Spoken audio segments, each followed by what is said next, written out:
Hello दोस्तों, RSA में आप सभी का हार्दिक स्वागत है। मैं हूं सौरभ और आप जुड़ चुके हैं राइटिंगल क्लासेज के इस यूट्यूब चैनल पर। इस वक्त मेरे साथ गत परीक्षाओं में जो प्रश्न पूछे गए हैं उनकी आज हमारे जो 12वें नंबर की क्लास है वो है।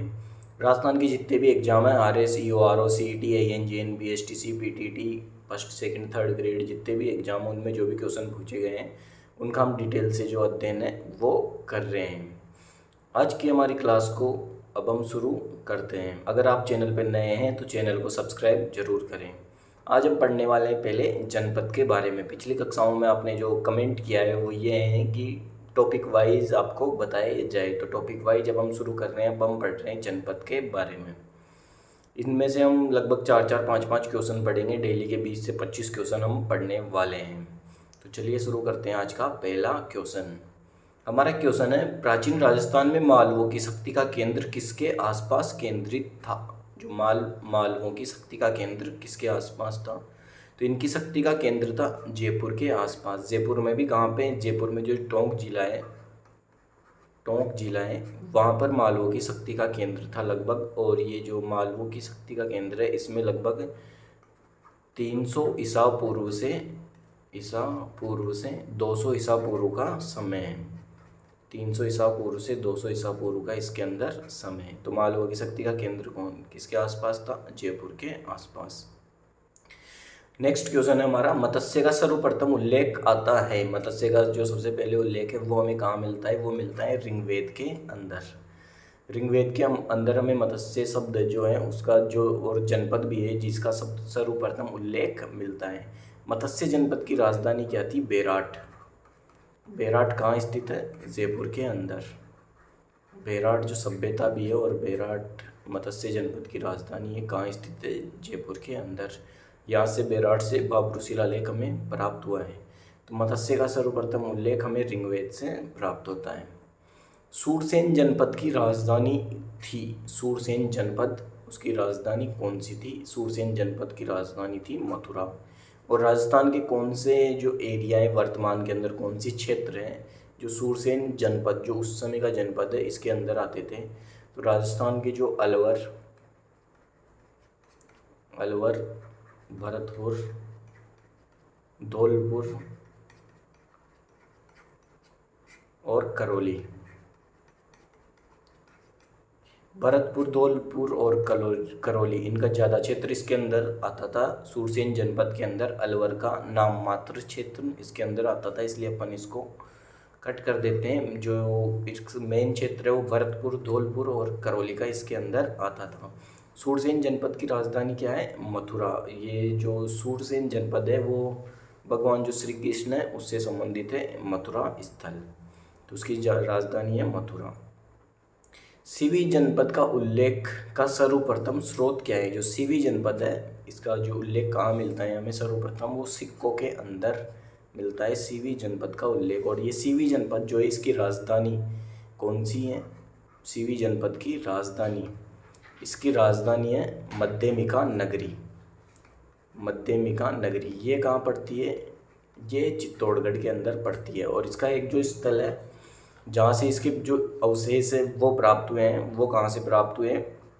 जो नगरी ग्राम है कहाँ है? ये चित्तौड़गढ़ के अंदर है नगरी ग्राम। यहाँ से सीवी जनपद के जो है वो अवशेष प्राप्त हुए हैं नगरी से। सीवी जनपद का उल्लेख कहाँ से मिला है हमें? सिक्कों से। ठीक है, अब नेक्स्ट हम पढ़ते हैं, प्राचीन नगर जो महाभारत और महाभाष्य दोनों में उल्लेखित है। ऐसा कौन सा नगर है जो महाभारत और महाभाष्य दोनों में उल्लेखित है? तो वो नगर है मध्यमिका नगरी, सीवी जनपद की राजधानी। इसका उल्लेख महाभारत और महाभाष्य में है। महाभाष्य जो ग्रंथ है वो किसके द्वारा लिखा गया है? महाभाष्य ग्रंथ लिखा गया है जो महर्षि पतंजलि थे। महर्षि पतंजलि का प्रमुख ग्रंथ है महाभाष्य। और महाभारत किसके द्वारा लिखा गया है? महाभारत लिखा गया है महर्षि वेदव्यास जी के द्वारा। वेद व्यास जी के द्वारा महाभारत ग्रंथ लिखा गया है। तो इस क्वेश्चन का सही आंसर है मध्यमिका नगरी। अब जो लोक संगीत हैं उनके बारे में अपन पढ़ने वाले हैं। ठीक है, तो लोक संगीत में हमारा पहला क्वेश्चन है, भीलों का प्रसिद्ध लोकगीत जिसे स्त्री पुरुष साथ मिलकर गाते हैं। ऐसा कौन सा लोकगीत है जिसे भील में स्त्री और पुरुष साथ मिलकर गाते हैं? इसके बारे में बता दूं कि ये लोकगीत मेवाड़ क्षेत्र में गाया जाता है। मेवाड़ क्षेत्र में, मेवाड़ क्षेत्र में जो आदिवासी लोग हैं उनके द्वारा ये गीत गाया जाता है और इसका नाम है हम सीडो। हम सीडो लोकगीत स्त्री पुरुष बील जो स्त्री पुरुष है उनके द्वारा गाया जाता है।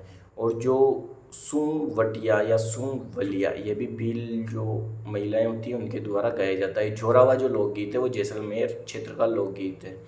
जोरावा लोकगीत जैसलमेर क्षेत्र का लोकगीत है। जैसलमेर क्षेत्र का लोकगीत है। यह एक विरह गीत है। विरह गीत है। इसमें जो पत्नी होती है वो अपने पति को इस गीत के माध्यम से याद करती है। विरह गीत है जोरावा। तो इस क्वेश्चन का सही आंसर है हम सीडो। अब हम देखते हैं पंडित जो जसराज थे उनका संबंध किस घराने से है। तो पंडित जसराज का संबंध है मेवाती घराने से। मेवाती घराने से। और पंडित जसराज जी के बारे में अपन बात करें तो जो जयपुर की जो ख्याल गायन शैली है उसके जनक कौन थे। जयपुर की ख्याल गायन शैली इसके जो जनक थे वो थे उस्ताद गग्गे नज़ीर खां। उस्ताद गग्गे नज़ीर खां ये जयपुर की ख्याल गायन शैली के प्रवर्तक या उसके जो निर्माता थे वो थे उस्ताद गग्गे नज़ीर खां। जो मेवाती घराना है वो भी ये जो ख्याल गायन शैली है इसका ही अनुयायी है। और इसका जो पंडित जसराज थे उनका प्रमुख संबंध है मेवात घराने से। इसके बाद अपन नेक्स्ट पढ़ते हैं नृत्य की कथक जो शैली है उसका आदिम घराना कौन सा है। कथक जो शास्त्रीय नृत्य हैं, कथक शास्त्रीय नृत्य हैं, ये कहाँ का फेमस है। शास्त्रीय नृत्य कहाँ का फेमस है एक बार बताइए आप। कथक शास्त्रीय नृत्य ये जो नृत्य हैं ये उत्तर प्रदेश का फेमस है। वहाँ का शास्त्रीय नृत्य है उत्तर प्रदेश का कथक। और इसका जो आदिम घराना है पुराना घराना है वो जयपुर घराना है। ये इसका करेक्ट आंसर है। राजस्थान के अंदर कथक घराने का संबंध जयपुर घराने से है। ठीक है, कथक जो शैली है नृत्य की उसका संबंध जयपुर घराने से है। कहाँ का शास्त्रीय नृत्य है उत्तर प्रदेश का। ठीक है, इसके बाद नेक्स्ट अब हम पढ़ते हैं ख्याल के जयपुर घराने के प्रवर्तक कौन थे। ख्याल के जयपुर घराने के जो प्रवर्तक थे वो थे मनरंग। इनका दूसरा नाम क्या है मनरंग कोई। जो भूपत खां हैं उनके नाम से भी जाना जाता है मनरंग को। भूपत खां के नाम से भी जाना जाता है। इनके पिताजी का क्या नाम था। इनके पिता का नाम था सदरंग। सदरंग ये जो सदरंग थे वो दिल्ली जो घराना है ख्याल घराना उसके प्रवर्तक थे सदरंग। ठीक है, सदरंग पटियाला घराना भी इसी से संबंधित है। दिल्ली घराने से, दिल्ली घराने की शाखा है पटियाला घराना। ध्रुपद गायकी का आरंभ किसके शासनकाल में हुआ। जो ध्रुपद गायकी है उसका जो आरंभ है वो हुआ था राजा मानसिंह तोमर के शासनकाल के अंदर। ध्रुपद गायकी के बारे में अपन बात करें तो इसके जो प्रमुख गायक हैं वो कौन कौन है। जो अकबर के दरबारी थे तानसेन, तानसेन उनका संबंध भी ध्रुपद गायकी से है।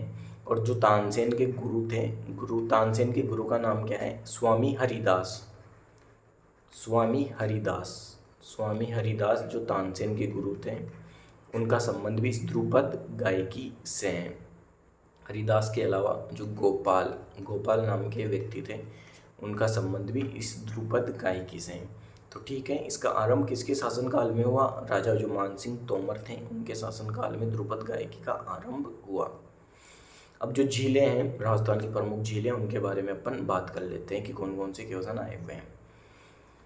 क्वेश्चन है हमारा नदियाँ जो अपना जल सांबर झील में गिराती है। ऐसी कौन कौन सी नदियाँ हैं जो अपना जल सांबर झील में गिराती है। कुल नदियाँ हैं 5 नदियाँ हैं जो अपना जल जो है वो सांबर झील में गिराती है। कौन कौन सी नदियाँ हैं ऑप्शन के माध्यम से देखें। साबी चाप ये दोनों नदियाँ नहीं हैं, ये सांबर झील में नहीं गिराती अपना जल।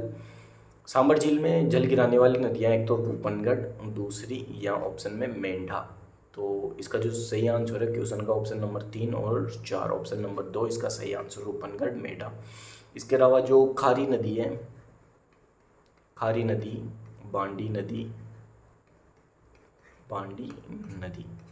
खारी, बांडी, रूपनगढ़, मेढा और एक खांडेली ऐसे नदी करके कुछ नाम है।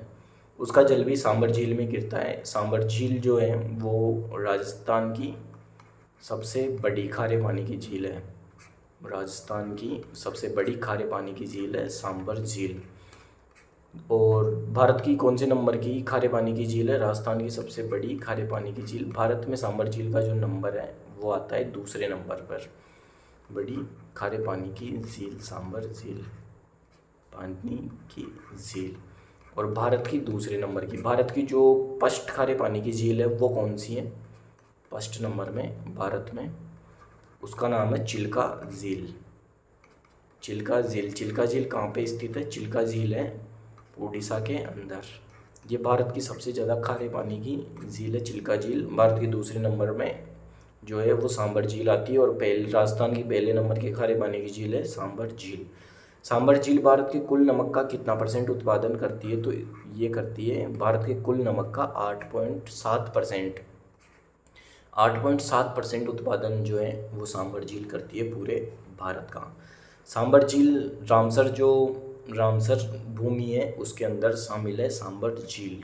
ठीक है, रामसर भूमियों में शामिल है सांबर झील।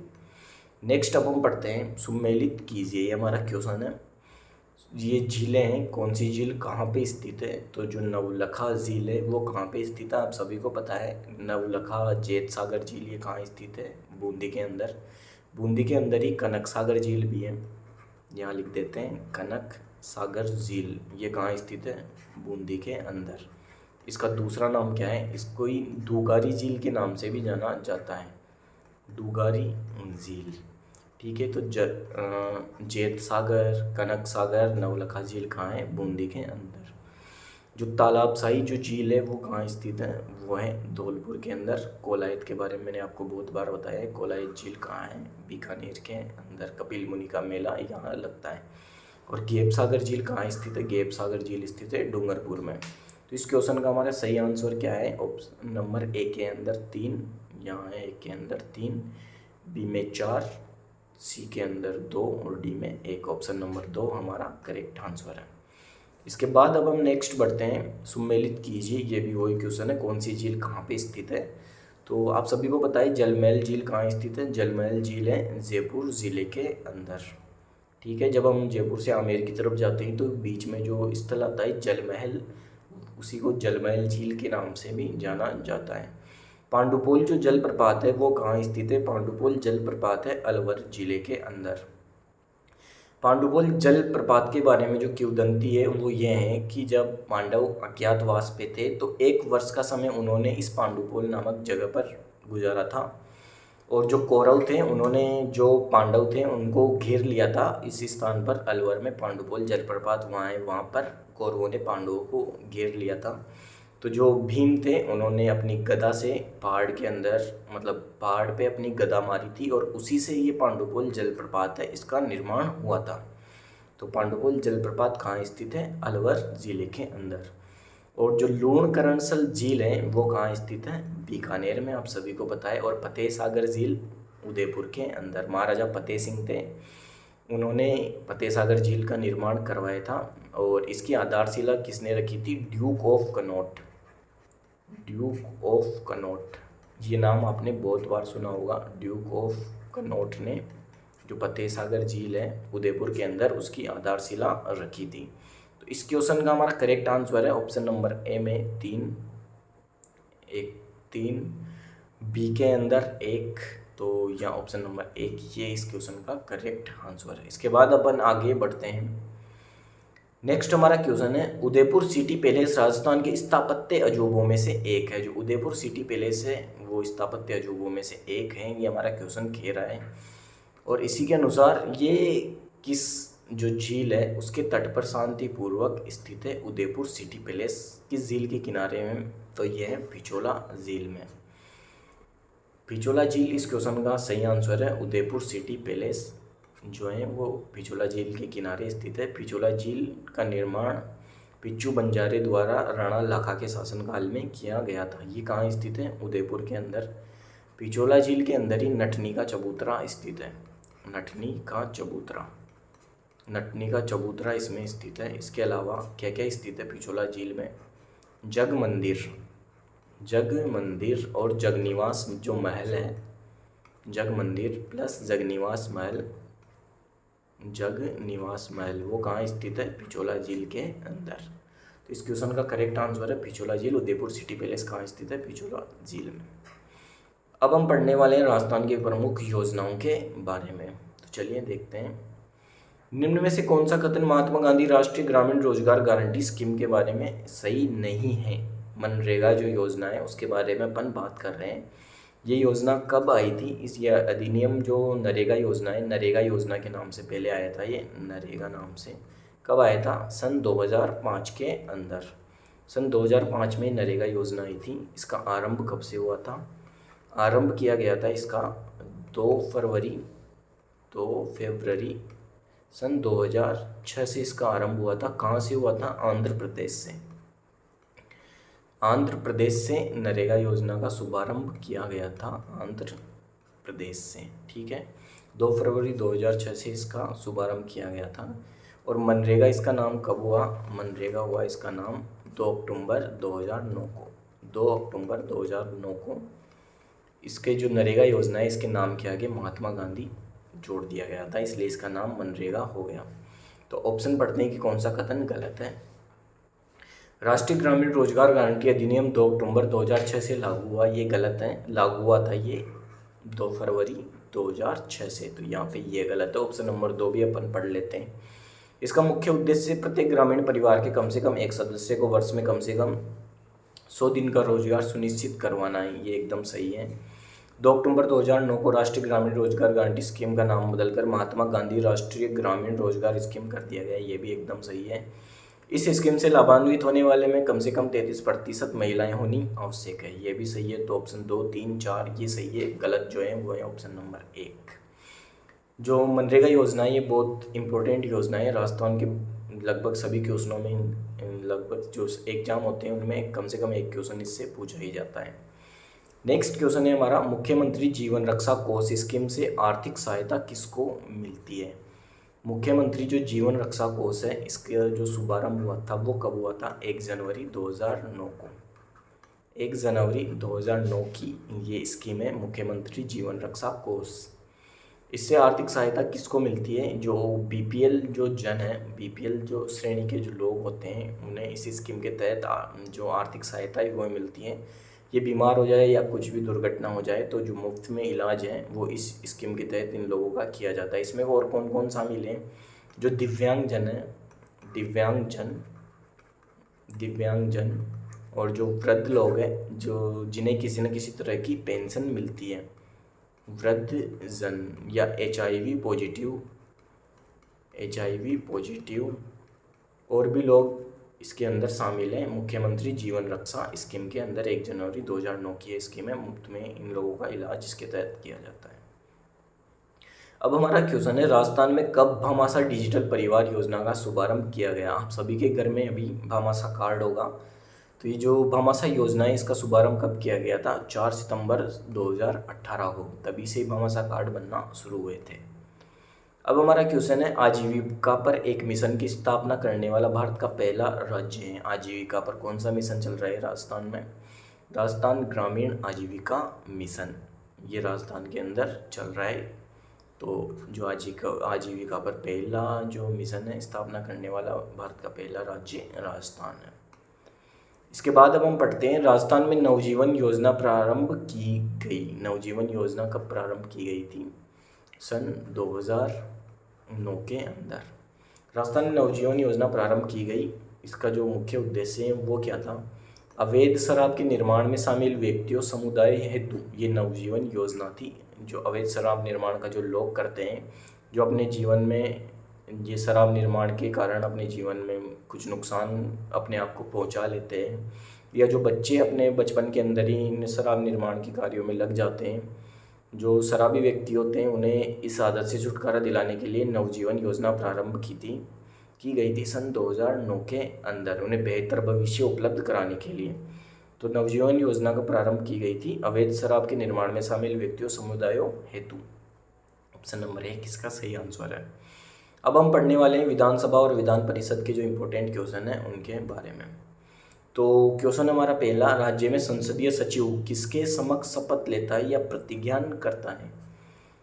तो ये क्वेश्चन अभी आया है, जो सेकंड ग्रेड एग्जाम हुआ है अभी सन 2023 के अंदर second grade exam 2022-23 second grade exam 2022-23 का जो हुआ है 2022-23 उसके अंदर ये क्वेश्चन पूछा गया था। अभी राज्य में संसदीय सचिव किसके समक्ष शपथ लेता है या प्रतिज्ञान करता है? तो संसदीय सचिव को शपथ दिलाता है मुख्यमंत्री और जितने भी मंत्री होते हैं उन्हें राज्यपाल शपथ दिलाता है, लेकिन संसदीय सचिव को शपथ कौन दिलाता है? मुख्यमंत्री। बहुत ज़्यादा इंपॉर्टेंट क्वेश्चन है ये, मोस्ट इम्पोर्टेंट क्वेश्चन है ये, ठीक है। संसदीय सचिव को शपथ कौन दिलाता है? मुख्यमंत्री। नेक्स्ट है क्वेश्चन हमारा, वर्ष 2000 तक इनमें से किस भवन को राजस्थान विधानसभा के रूप में उपयोग किया जा रहा था? जो राजस्थान विधानसभा का नया भवन है इसका शुभारंभ कब किया गया था? नवंबर सन 2001 के अंदर जो नया भवन है उसका शुभारंभ किया गया था। कहाँ किया गया था? ज्योति नगर जो जयपुर में कहाँ स्थित है? लालकोटी जो क्षेत्र है वहाँ पर स्थित है ज्योति नगर, लालकोटी क्षेत्र। ये क्वेश्चन पूछा हुआ है कि जो राजस्थान की विधानसभा है उसके नवीन भवन कहाँ पर चल रहे हैं? तो लालकोटी क्षेत्र जयपुर के अंदर वो वर्तमान में चल रहा है। तो वर्ष 2000 तक इनमें से किस भवन को राजस्थान विधानसभा के रूप में उपयोग किया जा रहा था? ये भवन है सवाई मानसिंह टाउन हॉल। 2000 तक इसमें चल रहा था। नवंबर 2001 के अंदर ज्योतिनगर लालकोटी क्षेत्र में नया भवन चल रहा है सन 2001 से। नेक्स्ट अब हम क्वेश्चन देखते हैं, राज्य विधानसभा के बारे में अधोलिखित पर विचार कीजिए। ग्राम सेवक परीक्षा 2016 में क्वेश्चन आया हुआ है। तो जो विधानसभा है उसके बारे में अपन देखते हैं। इसका समयकाल 5 वर्ष होता है, एकदम सही है। इसकी अध्यक्षता मुख्यमंत्री करता है। क्या मुख्यमंत्री इसकी विधानसभा की अध्यक्षता करता है? नहीं, इसकी अध्यक्षता करता है इनमें से ही जो सदस्य होते हैं विधानसभा के जो सदस्य वही अपने में से इसका अध्यक्ष का चुनाव करते हैं। एक अध्यक्ष और एक उपाध्यक्ष का चुनाव करते हैं। चुनाव कौन से अनुच्छेद के तहत करते हैं? चुनाव जो है वो अनुच्छेद 178 के तहत करते हैं। 178 के तहत विधानसभा का अध्यक्ष व उपाध्यक्ष, अध्यक्ष प्लस उपाध्यक्ष विधानसभा सदस्यों द्वारा ही चुना जाता है। अपने में से ही एक को चुनते हैं ये लोग अनुच्छेद 178 के तहत। ऑप्शन नंबर 3 है, इसकी जनता द्वारा प्रत्यक्ष रूप से निर्वाचन होता है। सही है, जो विधानसभा के लोग होते हैं उनका जनता द्वारा प्रत्यक्ष रूप से निर्वाचन किया जाता है। राज्यपाल को इसके विघटन का अधिकार है, ये भी सही है। 1, 3 और 4 ये तीनों सही है। 1, 3, 4 ऑप्शन नंबर 2 हमारा करेक्ट आंसर है अनुच्छेद 178 के तहत। ये आपको याद रखना है। नेक्स्ट अब हम पढ़ते हैं, राजस्थान की प्रस्तावित विधान परिषद में अधिक से अधिक कितने सदस्य हो सकते थे? विधान परिषद का जो प्रस्ताव है वो राज्य सरकार ने पहले भेजा था, लेकिन इसे खारिज कर दिया है केंद्र सरकार द्वारा। इसे खारिज कर दिया गया है केंद्र सरकार द्वारा। इस प्रस्ताव को खारिज कर दिया गया है, नहीं तो राजस्थान में भी विधान परिषद की स्थापना हो सकती थी। केंद्र सरकार द्वारा खारिज किया गया।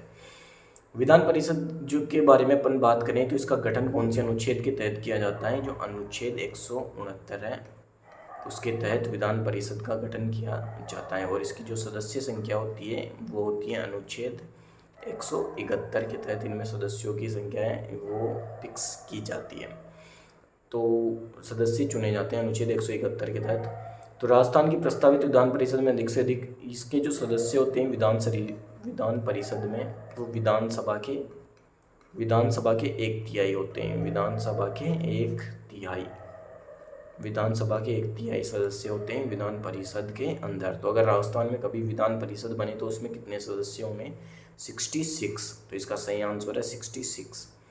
ठीक है, तो अनुच्छेद 169 और 171 आपको याद कर लेने हैं। अब क्वेश्चन है हमारा, संसद में राजस्थान से कितने सदस्य चुने जाते हैं? तो आपको पता है संसद में कौन कौन शामिल है? लोकसभा प्लस राज्यसभा, लोकसभा प्लस राज्यसभा ये संसद के अंदर शामिल होते हैं, संसद का निर्माण करते हैं। लोकसभा, राज्यसभा प्लस राष्ट्रपति होता है, इन तीनों से मिलकर संसद का निर्माण होता है। तो अब अपन बात करते हैं संसद में राजस्थान से कितने सदस्य चुने जाते हैं। लोकसभा के अंदर राजस्थान से सदस्यों की संख्या है 25 और राज्यसभा से राजस्थान में जो सदस्य चुने जाते हैं वो हैं 10। तो टोटल कितने सदस्य हुए? 35 सदस्य। 35 सदस्य संसद में राजस्थान से जाते हैं। इसका सही आंसर है ऑप्शन नंबर 3, 35 सदस्य। ठीक है। और विधानसभा के सदस्यों की बात करें तो राजस्थान में कुल विधानसभा की सीट कितनी है, 200 सीटें हैं विधानसभा की, 200 सीटें। और विधान परिषद के बारे में आपको एक और पॉइंट बता देते हैं कि 1/3 सदस्य होने चाहिए विधान परिषद के अंदर विधानसभा की। और ये सदस्य संख्या जैसे राजस्थान में 66 है, तो ये सदस्य संख्या 40 से कम नहीं हो सकती। ठीक है, 40 से सदस्य संख्या कम नहीं हो सकती। आज की हमारी क्लास में इतने ही क्वेश्चन हैं। उम्मीद है आपको ये क्वेश्चन की जो सीरीज है चल रही है वो पसंद आ रही होगी। और भी जो मोस्ट इम्पोर्टेंट क्वेश्चन है उनका अपन डिटेल से अध्ययन करने वाले हैं। ये सीरीज लंबी चलने वाली है। राजस्थान के जितने भी एग्जाम में जो भी क्वेश्चन पूछे गए हैं उनका हम विस्तार से अध्ययन करने वाले हैं। जितने भी एग्जाम हैं किसी भी एग्जाम को छोड़ने वाले नहीं है, चाहे बीएड, बीएसटीसी, पीटीटी कोई सा भी एग्जाम हो, RSU, RO, CET आप देख ही रहे हैं। पिछली 11 क्लासें अगर आपने नहीं देखी हो तो क्लास 1 से आप शुरू कीजिए और विस्तार तरीके से अच्छे से आपको समझ में आएगा। उम्मीद है आपको ये क्लास पसंद आई होगी। अगर आपको ये हमारी PDF चाहिए जो मैंने आपको पढ़ाई है तो आप हमारे टेलीग्राम चैनल को ज्वाइन कर सकते हैं। अगर वीडियो आपको अच्छी लगी हो तो वीडियो को लाइक करें, हमारे चैनल को सब्सक्राइब करें। आज के लिए इतना ही, मिलते हैं नेक्स्ट क्लास में। Thank you.